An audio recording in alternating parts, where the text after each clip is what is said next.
Hello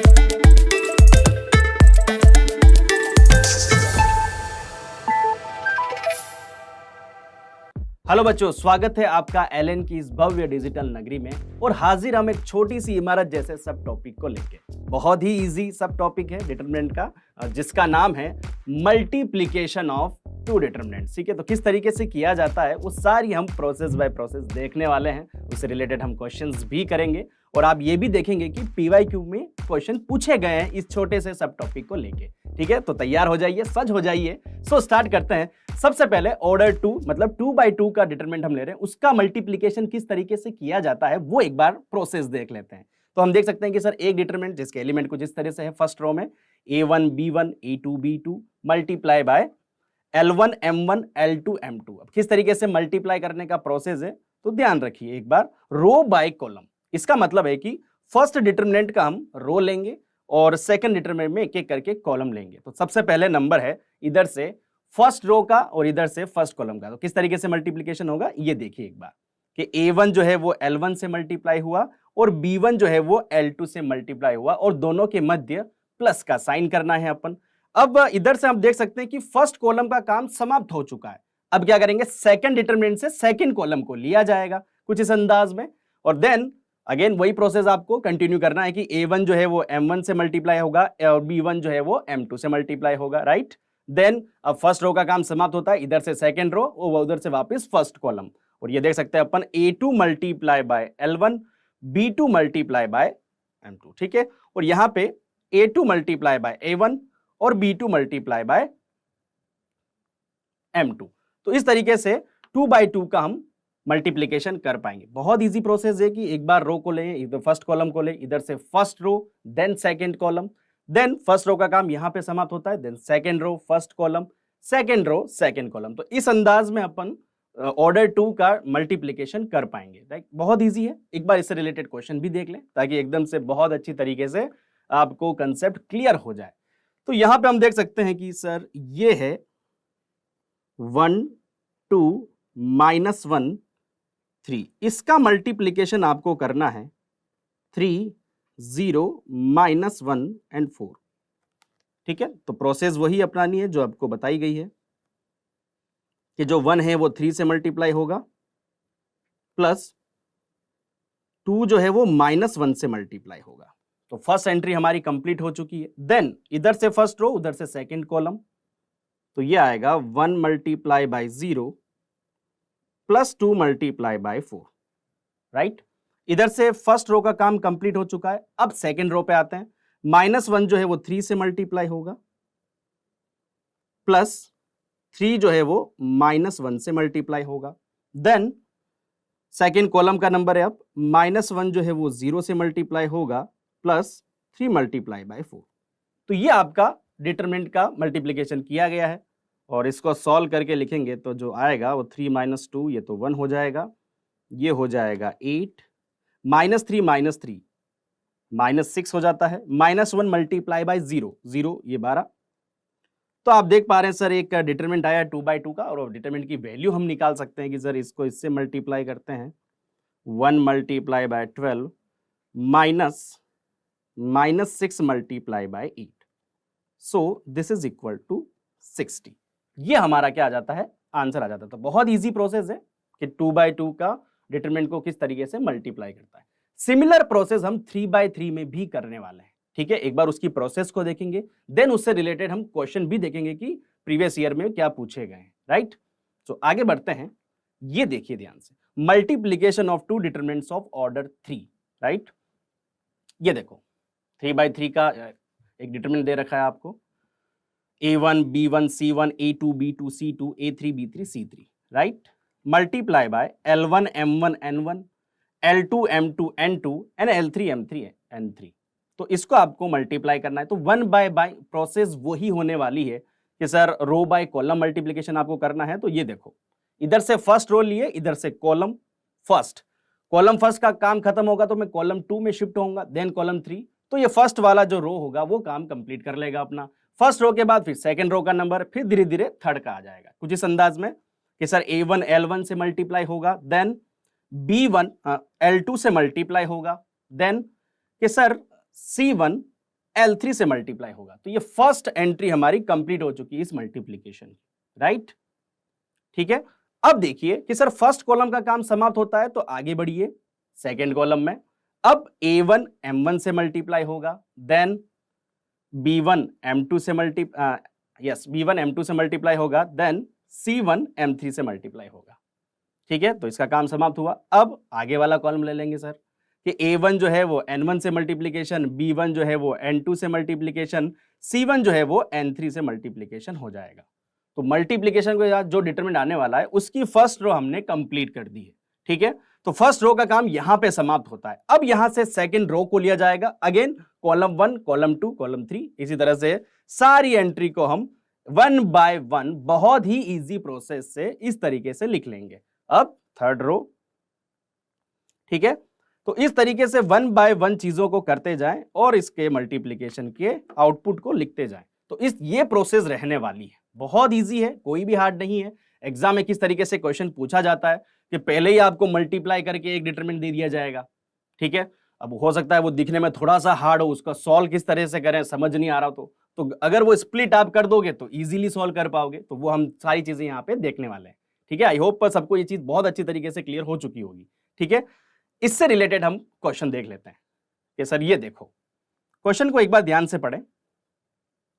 yes, एक D जो है वो डिटरमिनेंट दे रखा है, डी डैश एक अलग डिटरमिनेंट है जिसमें एंट्रीज है A1 A2 A3 B1 B2 B3 C1 C2 C3, जहां पे capital A1 capital A2 capital A3 C1 C2 ये क्या है, कोफैक्टर्स हैं कॉरेस्पॉन्डिंग एलिमेंट के। मतलब स्मॉल A1 जो एलिमेंट है उसका जो कोफैक्टर है वो कैपिटल A1 है, स्मॉल A2 जो एलिमेंट है उसका जो कोफैक्टर है वो कैपिटल A2, इस तरह से दे रखा है। तो हमें डी डैश की वैल्यू यहां पे निकालनी है। क्लियर? तो यहां पे हम देखते हैं ये डी दे रखा है हमें A1 A2 A3 B1 B2 B3 C1 C2 C3, right, and D dash यहां पे गिवन है। तो मैं इसका डिटरमिनेंट निकालूं या इसके ट्रांसपोज का डिटरमिनेंट निकालूं, दोनों का डिटरमिनेंट सेम होता है। ये प्रॉपर्टी में हमने बहुत अच्छी तरीके से पढ़ रखा है कि कोई भी डिटरमिनेंट है, राइट, तो डिटरमिनेंट का ट्रांसपोज का भी डिटरमिनेंट आप निकालते हो तो दोनों का जो है वो वैल्यू जो है वो सेम होती है, राइट। जैसे मैं बी को बोल देता हूं कोई डिटरमिनेंट है तो उसके ट्रांसपोज का भी डिटरमिनेंट जो है वो सेम रहने वाला है। ये प्रॉपर्टी में हमने पढ़ रखा है। तो हम इसका ट्रांसपोज ले लेते हैं। ट्रांसपोज लेने का मतलब ये होता है कि रो को कॉलम में कन्वर्ट कर दो, कॉलम को रो में कन्वर्ट कर दो। ये आ जाएगा A1 A2 A3 B1 B2 B3 C1 C2 and C3। अब मैंने क्या किया, अब आपको कुछ नहीं करना है, D को D डैश से मल्टीप्लाई करना है और मल्टीप्लाई करने के बाद आप देख सकते हो सबसे पहले फर्स्ट रो जो है वो फर्स्ट कॉलम से मल्टीप्लाई होगा। तो ये आएगा A1 capital A1 A2 capital A2 plus A3 capital A3।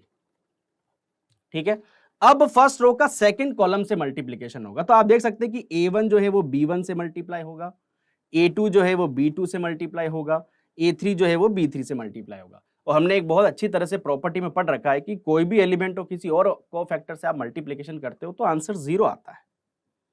Similarly ये भी 0 आ जाएगा, ये भी 0 आ जाएगा। ये वाला मेरे काम का है क्योंकि कॉरेस्पॉन्डिंग कोफैक्टर से मल्टीप्लाई करने के बाद हमें डिटरमिनेंट की वैल्यू मिलती है, ये हमने पढ़ा है। प्लस कैपिटल B2 से मल्टीप्लिकेशन B3 कैपिटल B3, ये भी आप किसी और का एलिमेंट किसी और के कोफैक्टर से मल्टीप्लाई करोगे तो ये 0 आ जाएगा, ये 0 ये 0, ये small C1 capital C1 small C2 capital C2 small C3 capital. तो इन सब की वैल्यू डिटरमिनेंट की वैल्यू होने वाली है, राइट। तो ये सब जो है वो क्या हो जाएगा, डिटरमिनेंट की वैल्यू हो जाएगी। ठीक है, इसको सॉल्व करेंगे तो D क्यूब आ जाएगा। तो D multiply by D dash is equals to D cube. हमें तो D डैश की वैल्यू निकालनी थी, आंसर आ जाएगा D square which is option B. ठीक है, तो किस तरीके से हमने इसको सॉल्व किया है वो बड़ा इंपॉर्टेंट। प्रॉपर्टी आपको बहुत अच्छी तरीके से पता होनी चाहिए डिटरमिनेंट की, तो इस तरह के सवालों में महारत हासिल करने में बिल्कुल भी समय नहीं लगने वाला।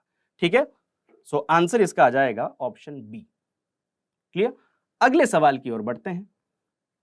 ये देखो, कुछ इस अंदाज में सवाल है कि अल्फा बीटा जो है 0 नहीं है और fn is equals to alpha power n plus beta power n, और इस तरह का डिटरमिनेंट दे रखा, इसकी वैल्यू इक्वल टू है k times of 1 minus alpha का होल स्क्वायर, 1 माइनस बीटा का होल स्क्वायर और अल्फा माइनस बीटा का होल स्क्वायर। आपको तो k की वैल्यू निकालनी है। तो सबसे पहले मैंने क्या किया, इस डिटरमिनेंट को ध्यान से समझा। ये हमारा डिटरमिनेंट है। 3 को हम क्या लिख सकते हैं बच्चे, 1 प्लस 1 प्लस 1 लिखा जा सकता है। 1 प्लस f1 मतलब n की जगह 1 रखना है, तो ये आ जाएगा 1 प्लस अल्फा प्लस बीटा, ये आ जाएगा 1 plus alpha power 2 plus beta power 2। ठीक है, तो ये वैल्यू अपन लिख रहे हैं, अभी कोई भी बड़ा काम नहीं किया है। 1 plus alpha power 2 plus beta power 2, 1 plus f3, n की जगह अब 3 रखोगे आप। ठीक है, तो इस तरह का सिंप्लीफिकेशन करना तो आपको देख के ही लग गया कि सर ये तो बहुत है, थोड़ा सा डिफिकल्ट हो जाएगा। ठीक है, तो घबराने की जरूरत नहीं है। कंसेप्ट हम इसीलिए सीख रहे हैं क्योंकि इस तरह के डिटरमिनेंट को बहुत अच्छी तरीके से डील कर पाए। तो मैंने यहाँ पे कुछ नहीं किया, ये एक बड़ा सा जो डिटरमिनेंट है इसको तोड़ने की कोशिश कर रहा हूँ 2 डिटरमिनेंट में। किस तरीके से तोड़ूं कि सर ध्यान से देखो, हमने अभी रो बाय कॉलम मल्टीप्लीकेशन अच्छी तरह से पढ़ा है। ठीक है, यहां पे लिख रखा 1 1 1, मतलब ये 1 जो है ये इस 1 से मल्टीप्लाई हुआ होगा, ये 1 जो है इस 1 से मल्टीप्लाई हुआ होगा, ये 1 इससे होगा, तो 1 इंटू 1 1 प्लस 1 प्लस 1 3 आ जाएगा। ठीक है, अगली एंट्री यहां पे लिख रखी 1 प्लस अल्फा प्लस बीटा, तो ये 1 अल्फा से मल्टीप्लाई होगा, ये 1 बीटा से मल्टीप्लाई होगा, राइट? सॉरी, फर्स्ट वाला 1 जो है वो 1 से मल्टीप्लाई होगा, सेकंड वाला 1 अल्फा से और ये बीटा से, राइट? तो ये देख सकते हैं आप, सेकंड एंट्री आ गई। अगली एंट्री है 1 plus alpha square plus beta square, तो अगेन सर 1 1 से हुआ होगा, अगला जो 1 है वो अल्फा स्क्वायर से हुआ होगा, ये बीटा स्क्वायर से। तो फर्स्ट रो का आउटपुट आपका क्लियर है। नाउ सेकंड में देखिए, ये लिख रखा है 1 प्लस अल्फा प्लस बीटा, इसका मतलब हम देख सकते हैं सर ये 1 इस 1 से मल्टीप्लाई होगा, देन अल्फा इससे, देन बीटा, राइट? देन ये देख सकते हैं 1 plus alpha square plus beta square, ये तो सारा कुछ सेटिस्फाई कर गया, इसका मतलब करेक्ट चल रहे हैं अपन। अब ये वाली एंट्री को ध्यान से देखो कि इस ये 1 सर इस 1 से मल्टीप्लाई हुआ होगा, then alpha square, then beta square. तो आप देख सकते हो कि आपने जो इतना सा बड़ा सा डिटरमिनेंट था उसको 2 भागों में तोड़ के बहुत ही छोटा बना दिया है। ठीक है, अब अपनी आंखों को थोड़ा सा जूम कर लो कि सर ये कुछ अलग से दिख रहा है, हमें कुछ और भी कर सकते हैं। बिल्कुल कर सकते हैं। ये जो डिटरमिनेंट है ये इसका ट्रांसपोज है, और अभी अभी हमने सीखा है कि सर कोई भी डिटरमिनेंट होता है तो उसका ट्रांसपोज तो ठीक है इक्वली होता है, ट्रांसपोज लेने से डिटरमिनेंट की वैल्यू पे कोई अफेक्ट नहीं आता है। तो कुल मिला के इसको मैं लिख सकता हूँ, यहाँ लिखने की कोशिश कर रहा हूँ, ये लिखा हुआ है 1 1 1 1 1 alpha beta alpha square beta square का होल स्क्वायर, दोनों एक जैसे हैं। क्लियर? अब इसको अपन सॉल्व कर लेते हैं। तो कुछ नहीं कर रहा हूं, ऑपरेशन लगा रहा हूं, r1 goes to r1 minus r2, r2 goes to r2 minus r3।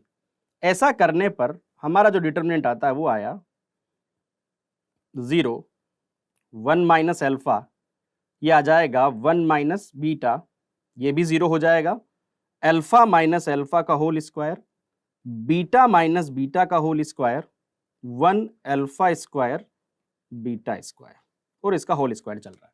ठीक है, तो हम देख सकते हैं कि फर्स्ट कॉलम में 2 0 हो गए, तो इसके अबाउट हम एक्सपेंशन करेंगे तो ये तो सारा 0 हो जाएगा।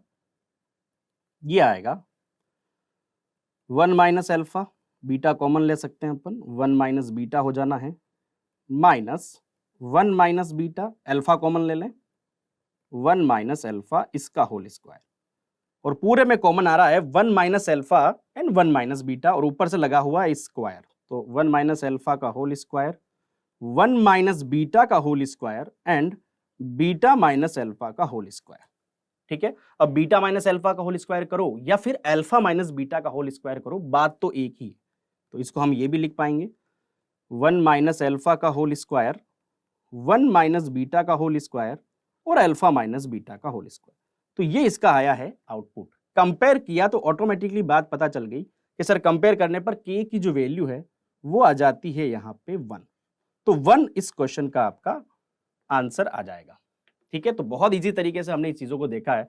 सर्वप्रथम इसको देखा तो देख के ही एक बार जी बड़ा के डर गए होंगे कि सर ये कैसे करेंगे, लेकिन जैसे ही इसको स्प्लिट किया 2 भागों में तो तुरंत हमें पता चल गया कि क्या कहानी चल रही है। क्लियर? यस। सो अब अगला सवाल ये देख लें बच्चे, which of the following value of alpha satisfy this equation. अब इक्वेशन आप ध्यान से देखिए कि सर इतना सा बड़ा सा डिटर्मिनेंट है और ये इक्वेशन किस तरीके से सोल्व करें। अगर ऐसे डायरेक्ट हम सोल्व करने जाए तो बहुत टाइम लग जाएगा। ठीक है, और ध्यान रखिए ये जेईई एडवांस 2015 में पूछा हुआ सवाल है, राइट। तो अब जो सीखा है वो अब अप्लाई करने की यहां पे हम कोशिश करते हैं। सबसे पहले क्या करेंगे कि इसका स्क्वायर करके इसको ओपन कर दिया जाए। तो 1 प्लस एल्फा का स्क्वायर ये आ जाएगा alpha square plus 2 alpha plus 1, ये आ जाएगा 4 alpha square plus 4 alpha plus 1, 9 alpha square plus 6 alpha plus 1। Similarly सबका स्क्वायर करके लिख लेंगे alpha square plus 4 alpha plus 4, 4 alpha square plus 8 alpha plus 4, 9 alpha square plus 12 alpha plus 4, alpha square plus 6 alpha plus 9, 4 alpha square plus 12 alpha plus 9 and 9 alpha square plus 18 alpha plus 9। ठीक है, अभी तक कुछ नहीं किया है, a plus B के whole square से इसकी वैल्यू को हमने चेक किया। ठीक है, अब ऑब्वियस बात है ऐसे मल्टीप्लाई करने गए तो भाई सुबह से लेके शाम हो जाएगी, फिर भी गारंटी नहीं कि सॉल्व हो जाए सही तरह से। ठीक है, तो हमने अभी अभी जो सीखा है कि सर क्या कीजिए, इसको 2 डिटरमिनेंट में स्प्लिट करने का काम कर लीजिए कि शायद कुछ ईजी हो जाए। ठीक है, ये तो चल ही रहा है, -4648 अल्फा -648 अल्फा। ठीक है, अब हम देख सकते हैं कि पहली जो टर्म है सर वो अल्फा स्क्वायर है, तो इसका मतलब अल्फा जो है वो अल्फा से मल्टीप्लाई हुआ होगा। देन लिख रखा है 2 इंटू अल्फा, तो सर ये जो 2 है ये अल्फा से मल्टीप्लाई हुआ होगा और ये 1 जो है ये 1 से मल्टीप्लाई होगा, तो आपकी फर्स्ट एंट्री आ जाएगी। सेकंड देखें आप कि सर 4 अल्फा स्क्वायर आ रहा है, तो अल्फा पहले से ही है, तो सर ये 4 अल्फा रहा होगा। ये सर क्या हो सकता है 2 इंटू 4, तो सर ये देख सकते हैं ये 2 अल्फा रहा होगा और ये 1 रहा होगा, तब जाके ऐसा आएगा 4 alpha square plus 4 alpha plus 1। Then sir देखिए फर्स्ट रो में थर्ड कॉलम में देखिए 9 alpha square plus 6 alpha plus 1 लिख रखा है, तो इस अल्फा को किससे मल्टीप्लाई करें कि 9 अल्फा स्क्वायर आ जाए, सर 9 अल्फा से ही कर दो। देन 2 को सर मल्टीप्लाई करें 3 अल्फा से और 1 को 1 से करें। ठीक है, तो ये फर्स्ट रो की एंट्री यहां पे सेटिस्फाई कर देगी। अब सेकंड रो में देखें alpha square plus 4 alpha plus 4, तो सर अल्फा स्क्वायर है तो यहां पे तो अल्फा ही आएगा, 4 अल्फा है तो सर यहां पे 4 आ जाएगा, फिर 4 है तो यहां पे 4 कर दीजिए, तो alpha square plus 4 alpha plus 4, 4 alpha square plus 8 alpha plus 4, 9 alpha square plus 12 alpha पर। ये तो पूरी सेकंड रो हमारी सेटिस्फाई करेगी, इसका मतलब हम बिल्कुल सही डायरेक्शन में आगे बढ़ रहे हैं। ठीक है, आगे देखिए alpha square plus 6 alpha plus 9, तो सर ये हो जाएगा अल्फा अल्फा से मल्टीप्लाई होगा, 6 अल्फा है तो सर 6 है, 9 है तो यहां पे हो जाएगा 9। ठीक है, तो आप देख सकते हैं कि सर बिल्कुल ये तो बिल्कुल सही डायरेक्शन में हम आगे बढ़े हैं और इजीली हम देख सकते हैं कि सर आगे बढ़ के ये तो बहुत इजी सा दिख रहा है, सॉल्वेबल हो रहा है। ठीक है, अब इसको अगले पेज पे हम उतार देते हैं।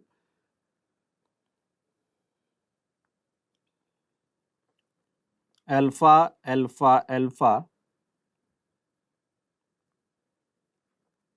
246,149 मल्टीप्लाई बाय ये है अपना